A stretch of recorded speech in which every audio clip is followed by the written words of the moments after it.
As we reported earlier, some Asian economies are skyrocketing, and some experts predict that China will become the largest consumer market on Earth, bigger than Europe, bigger than the United States, making China one of the most important stories we could bring to you this decade. But bringing it to you isn't easy, and Lisa's going to tell us why. Well, it's because the Chinese government tries to control all of the reporters from other countries that want to report in China. Now, last summer I spent 10 weeks in China, first as a student studying Mandarin Chinese, and then as a reporter for Channel 1, traveling from Beijing to Shanghai to report firsthand on the changes happening in what could soon be a global power to rival the United States. But I found that if you want to report anything about China, the government won't let you do it alone.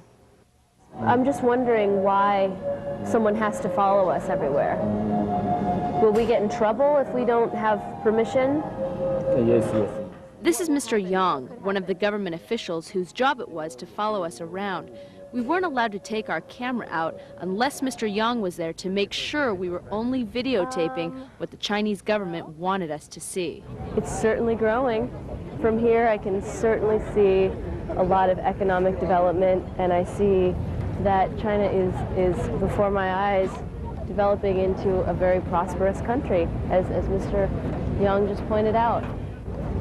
太好了，很漂亮的地方。 It seemed to us that the only reason the Chinese government let us in was to show the world how fast China is growing and how modern it's becoming.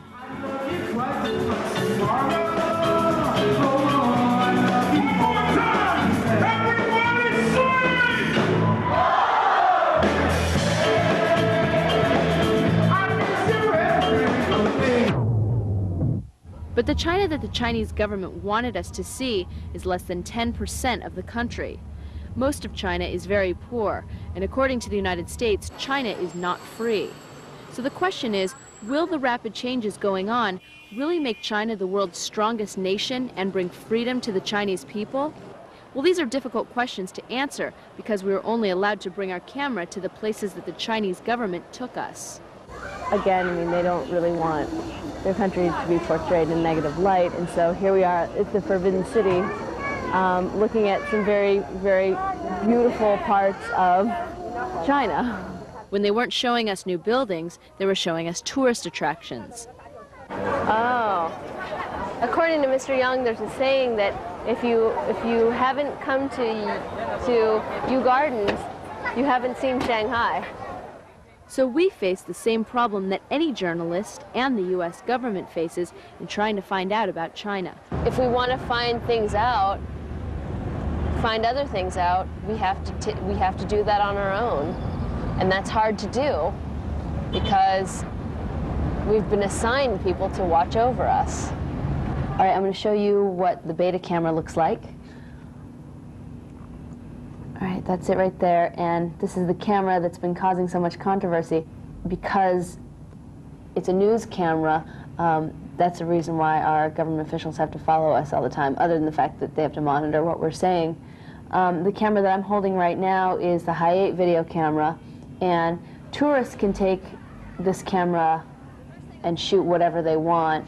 And so what we have to do is, after our government officials leave, we put that camera away and we bring this camera, and a lot of the interviews that we've shot with people outside have been with this camera, because if we took that camera out to interview some of the people that we've been interviewing, we might not have been able to talk to them at all. For instance, you have to be careful of what you say to people about the Chinese government? Yes, we'll be careful what we say. Why? So that's difficult to explain to. That we'll be careful.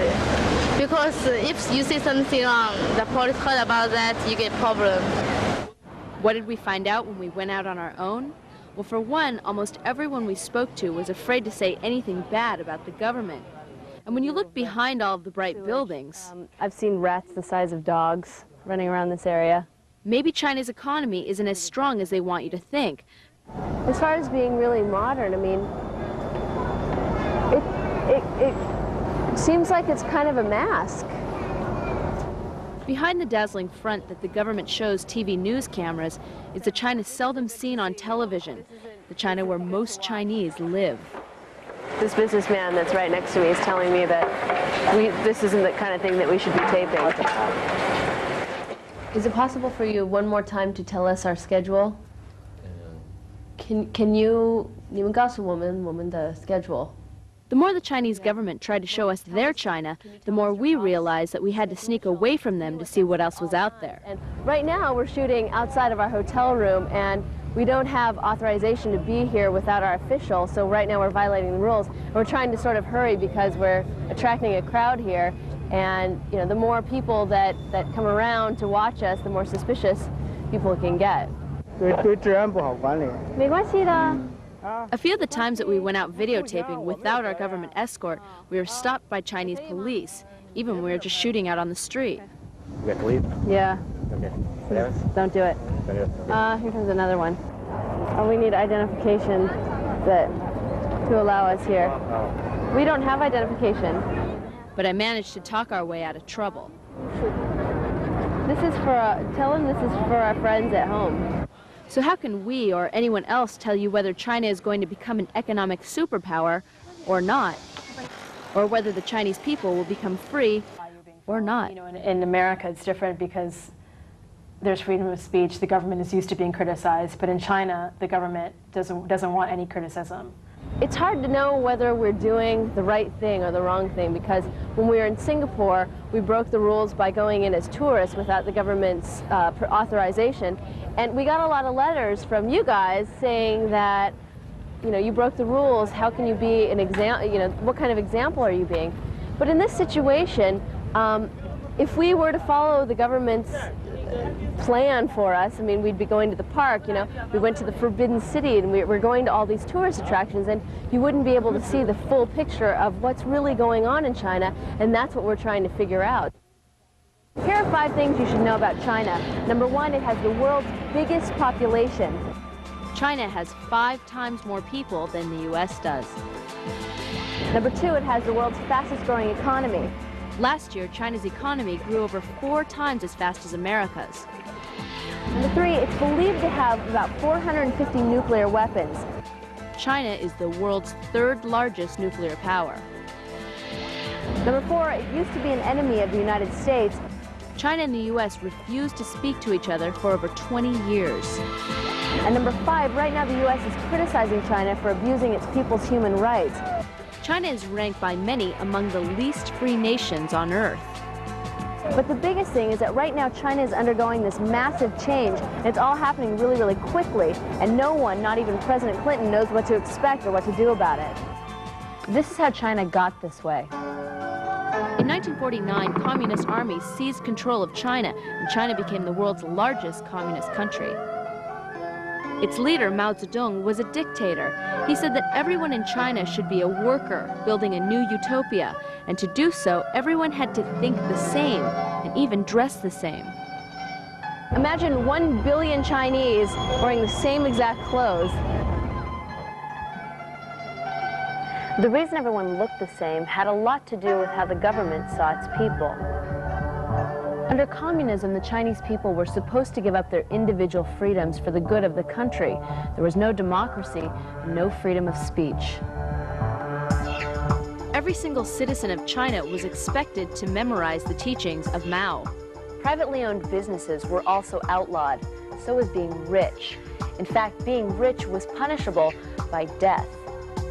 But when Mao Zedong died in 1976, a new dictator, Deng Xiaoping, came to power. China's new leaders realized that China's economy had not grown very well under communism. So they got rid of the economic principles of communism in favor of a system more like America's, free enterprise. Private businesses were allowed to open, and being wealthy was no longer a crime. In fact, it was encouraged. The government hoped that if people were allowed to open businesses for themselves and make a lot of money, China would benefit from a surge of economic growth. Over the last 10 years, China's economy has grown around 10% a year.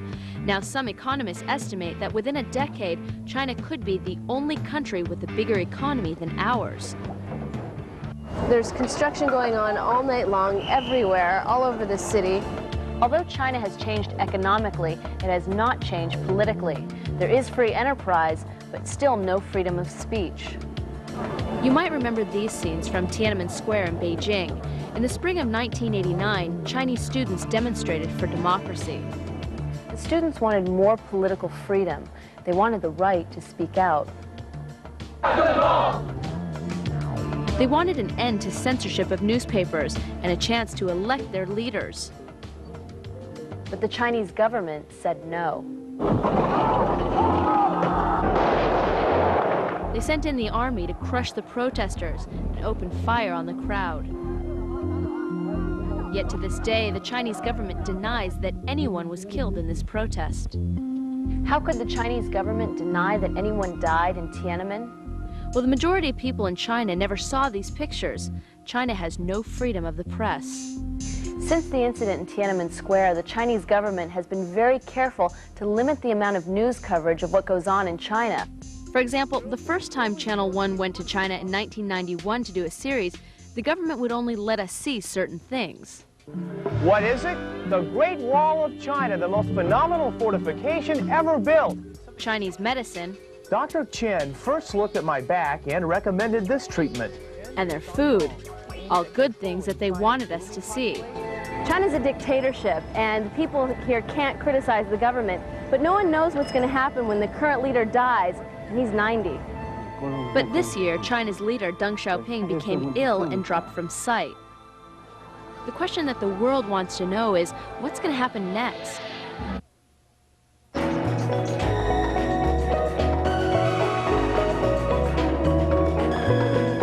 Welcome to one of the most popular photograph spots in China. No, this is not a commercial. We're showing you this fast food restaurant because according to the U.S. government, all the Western influences coming into China will determine the future of the Chinese people. The U.S. government hopes that as American culture comes into China, the Chinese people will be exposed to ideas about democracy and choice and learn to demand more freedom. U.S. officials told me that their biggest hope is that U.S. culture entering China at such a rapid rate will help set the Chinese people free. So the question is, who will influence the Chinese people more? This guy next to me or the Chinese government? Before you can predict whether Western culture will make China freer, you first have to see exactly how free or unfree the Chinese people are right now. I thought I could measure how free people are by whether or not they would talk to me about their lives, politics, and the future. You think it's free? It's free, yes. Mr. Yang, one of the Chinese government officials whose job it was to follow us around, told us the Chinese people are free. But as American reporters in China, we weren't free. Mr. Yang wouldn't let us go anywhere the government didn't want us to see. So to try to find out how free people really are, we had to sneak away from Mr. Yang. But even when we did sneak away to this disco, for example, where you can find a lot of American influence, we found that people were still afraid to talk about the Chinese government, even foreigners working in China, like this DJ. Television, that people get in trouble for expressing opinions and speaking out against the government. I mean, do you think that it's becoming less intense for those people, or do you think, I mean, does that bother you at all? I can't comment on those. So. Why? Because I can get into trouble as well. Really? It's hard to measure freedom, but if people were afraid to talk to me, it seems that China isn't so free. Before Channel 1's camera crew joined me in China, I spent 2 months there as a student trying to learn how to speak Mandarin Chinese. Even though I got close to a lot of Chinese students, they wouldn't talk about politics. They knew I was a reporter and they were afraid I'd put them on TV. And my suite mate, she and I became pretty good friends, and she was afraid to invite me over to her house because she was afraid I'd bring my camera. I got one group of friends to talk to my home video camera, but I promised to disguise their faces. But when I got home, I got a letter from one of them begging me not to air the interview. Everyone I met was really afraid to talk to me about the Chinese government, so I asked Mr. Yang, our government escort, if he knew what was going on. But are they afraid they could get in trouble? No trouble. No trouble? It's in Shanghai, nothing. It's free. It's free? It's free, yes. No trouble. Yes. Because some people that we talked to said I can't talk about the government, I can't talk about China because we don't want to get into trouble. Really? In his tea house, Mr. Yang, our government escort, laughed nervously when I told him that people seem afraid to talk. But afterward, off camera, he reacted differently. We just left Mr. Yang about an hour ago, and the last thing that he said to me after we talked in the tea house was he sort of pulled me aside and said, "I don't think you think the Chinese people are free." And I didn't say anything, and he said, "They are free unless they touch the government, and then they will be punished."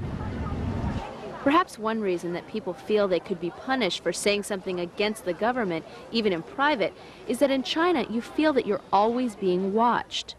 Our telephone is tapped, according to the U.S. intelligence official that we spoke to the other night.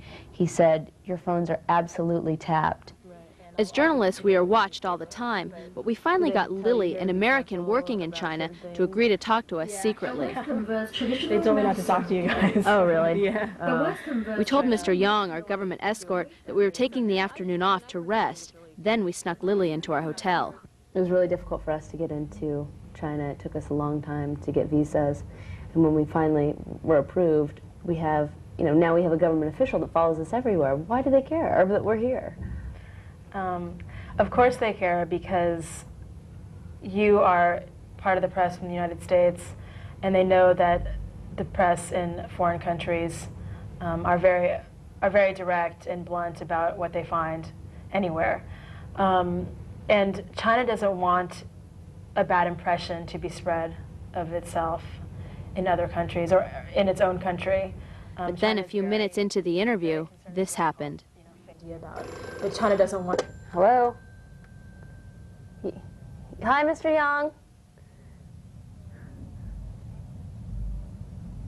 Right now? You want to come to our room? That was Mr. Yang. He wants to come to our room right now. Mr. Yang was calling from the hotel lobby to tell us that he was coming up to our room. He knows. We knew our phones were tapped. Do you think he knows what we're talking about?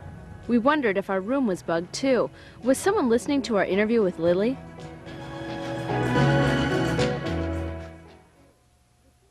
You afraid? Yeah, a little bit. It'll be okay. We'd been interviewing Lily secretly in our hotel when Mr. Yang, our government escort, phoned from the lobby to say he was coming to our room. Lily was scared because she lives and works in China and was afraid she could lose her job or worse. I don't mind if he knows that I'm getting interviewed or whatever, but I just don't, or if he even knows like sort of the content. I don't want him like bringing a tape in and saying, "Listen to this is what Lily said to these reporters." Just a minute. When Mr. Yang knocked, I met him at the door to lead him away from our room. Yes. When we were gone, my producer snuck Lily out. Afterward, nothing happened to her or us. Whether our room was bugged or not, we just don't know, but that's the thing about China. Many things you just don't know. According to many human rights organizations in the U.S., people can still be arrested in China for criticizing the government. But many people in China told us that things are getting better. Some television journalists I talked to say they're more free now than back at the time of Tiananmen Square. Do you ever feel like the government withholds a lot of information, though, from the people? Yes, of course. Of course. Yeah. But do you feel like the press is pretty free to report what they want? Yeah, in my opinion, we have more freedom or more choice than before. Yeah. I think China's getting freer, and I do think it's growing economically. I do think that it's going in a positive direction, but at the same time, I'm not really quite sure what the negative aspects of that growth are. But I think if you compared this time with 5 or 10 years ago, the situation is much better now. So is the U.S. government right? Will Western influence, choice, help teach the Chinese people about freedom? Right now, there still seems to be a way to go.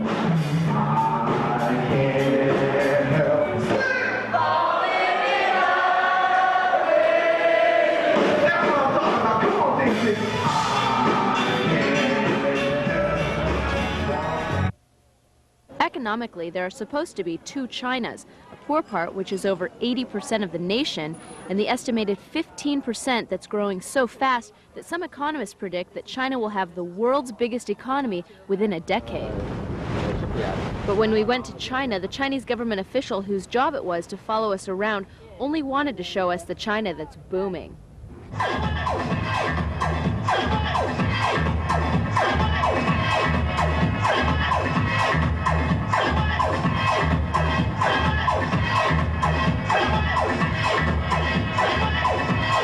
And if that's all you see, it's easy to be impressed.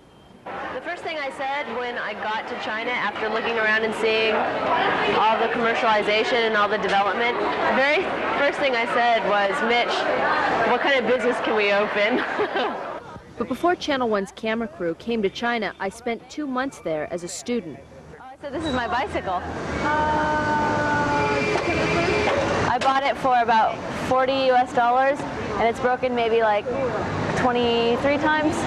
The China that I was living in was different from the one the Chinese government tried to show our camera. Escorted by government officials, we saw a prosperous, growing China. But taking a train through the countryside without them, I saw another China. China I'm looking at is green and houses that look really old, look like they're about to fall apart, and animals and big oxen in the water and people picking rice in the fields.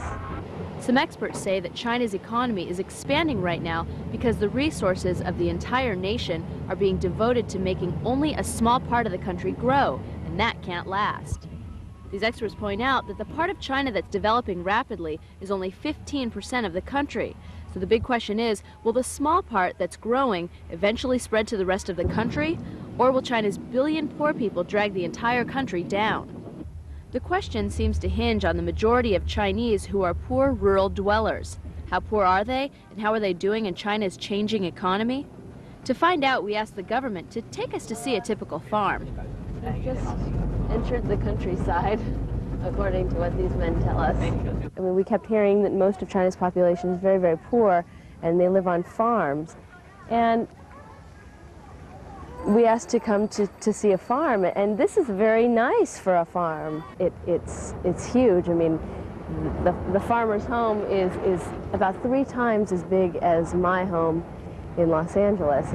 The typical farm turned out to be someone's backyard in a suburb of Shanghai, the biggest city in China.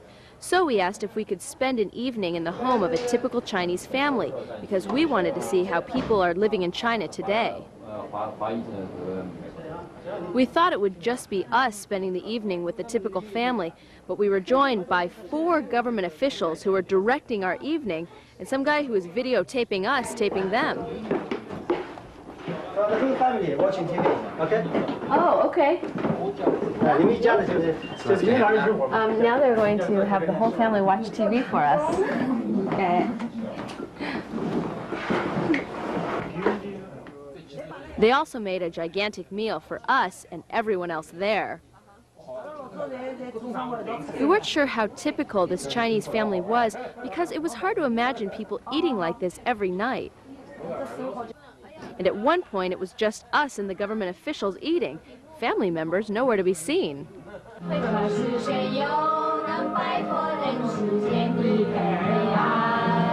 And after dinner, the government's hand-picked typical family sang along with karaoke videos. They didn't have much to say about life in China, except for the fact that everything's wonderful. Even Mr. Yang, the government official who followed us around, sang along. Our evening with a typical Chinese family was set up, staged by the government. When we snuck away from Mr. Yang, we got a better look at how real typical families live. A couple of people sharing a bed in there.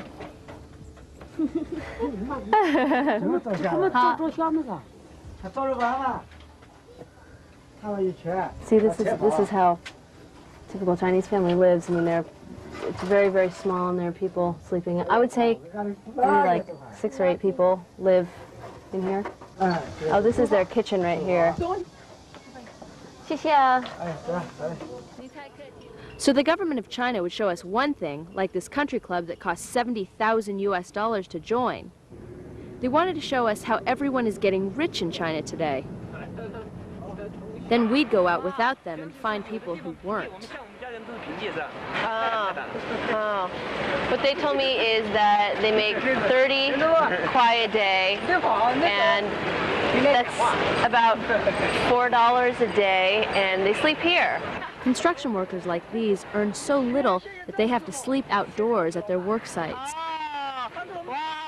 One guy gave me his construction hat and told me that as hard as his life is, it's better than the life he left on the farm. Since we never did get to see a typical farm, we could only imagine how tough farm life must be for most Chinese. Workers like these are part of the estimated 60 million farmers who have moved to Chinese cities and live in makeshift housing.